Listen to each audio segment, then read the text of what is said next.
कैलाश पर्वत, जिसका नाम आते ही हमारे दिमाग में भगवान शिव की छवि उभरती है और हमारा रोम रोम नई ऊर्जा से भर जाता है। आज की वीडियो में हम कैलाश पर्वत और मानसरोवर से जुड़े रहस्यों के बारे में बात करने वाले हैं। तिब्बत में स्थित कैलाश पर्वत पर चढ़ने के लिए चीन ने 2001 से ही प्रतिबंध लगा दिया था, लेकिन 1990 से 1996 के बीच उसने कई बार अपने आधुनिक उपकरणों के साथ हेलीकॉप्टर के द्वारा कैलाश पर चढ़ने और वहां के रहस्यों को जानने की कोशिश की थी। शुरुआत में तो उन्हें कैलाश पर्वत के आसपास बेहद सुंदर नज़ारे देखने को मिल रहे थे, मगर जैसे जैसे ऊंचाई पर बढ़ने लगे तो उनका सामना ऐसे खतरों से हुआ जिसे देखकर उनकी रूह कांप गई।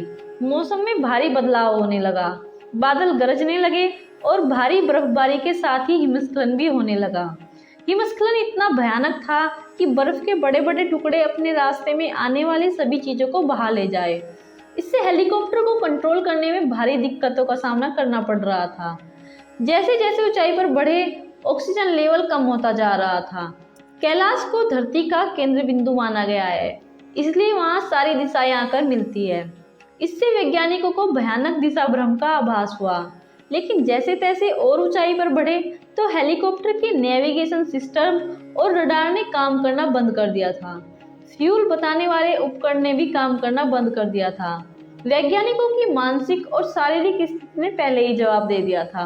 अब हेलीकॉप्टर के खराब होने के बाद तुरंत मिशन को बीच में छोड़कर नीचे बेस कैंप जाने का मन बनाया गया और फिर कभी भी चाइना ने खुद से कैलाश पर्वत पर चढ़ाई नहीं करने का फैसला लिया। कैलाश पर्वत के बारे में कहा जाता है कि वहाँ मैग्नेटिक फील्ड कार्य करता है, जिससे दिशा भ्रम का आभास होता है। पर्वतारोहियों ने अपने अनुभवों को साझा करते हुए बताया, जब कैलाश को ठीक सामने देख रहे होते हैं तो थोड़ी देर बाद उसकी स्थिति बदल जाती है। वहाँ पर कोई अदृश्य शक्ति कार्य करती है जो वहाँ जाने वालों को वापस जाने के लिए इशारा और मजबूर करती है। कैलाश पर्वत की ऊंचाई हिमालय की सबसे ऊंची चोटी से 2200 मीटर कम है, लेकिन फिर भी हिमालय पर कई लोगों ने फतह हासिल की है। लेकिन यहाँ यह नामुमकिन हो जाता है। जब उन पर्वतारोहियों को ध्यान से देखा गया तो 10 दिन पहले वो बिल्कुल सामान्य थे, लेकिन जैसे ही वापस आए उनकी आंखें अंदर की तरफ धसी हुई थी। उनके बाल लंबे और सफ़ेद हो गए थे। उनके नाखून भी बहुत ज़्यादा बढ़ गए थे, जिसे देखकर पर्वतारोही बेचैन हुए और भ्रमित अवस्था में वापस नीचे आ गए। उन्हें हॉस्पिटल ले जाया गया और बाद में वहां पर उन्होंने दम तोड़ दिया। कहा जाता है कि कैलाश पर समय ज़्यादा तीव्रता से गति करता है। वहां पर जाने वाले पर्वतारोहियों की उम्र कुछ दिनों में कई साल तक बढ़ जाती है। कैलाश पर्वत इतना रहस्यमयी है कि उसका रंग हर समय बदलता रहता है। लोगों को उसकी तरफ देखकर आकर्षण होता है, लेकिन अगर जाने की सोचते हैं तो कोई अदृश्य शक्ति वहां जाने नहीं देती। कहा जाता है कि कैलाश मानसरोवर झील भी बेहद रहस्यमयी है।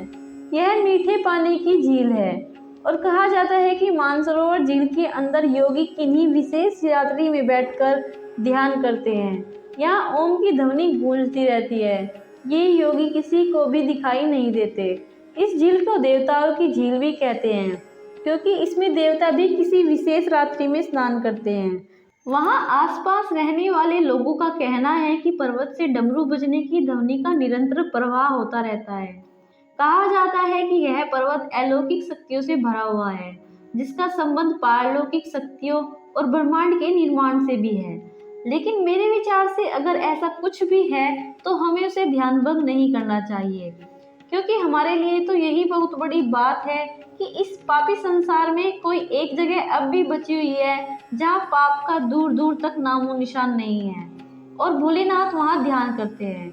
इससे बड़ी सौभाग्य की बात क्या हो सकती है। चाहे भोलेनाथ कहीं भी हो, लेकिन विश्वास के साथ जब हम आंखें मूंदकर भगवान का ध्यान करते हैं तो हमें लगता है कि भगवान हमारे साथ ही हैं।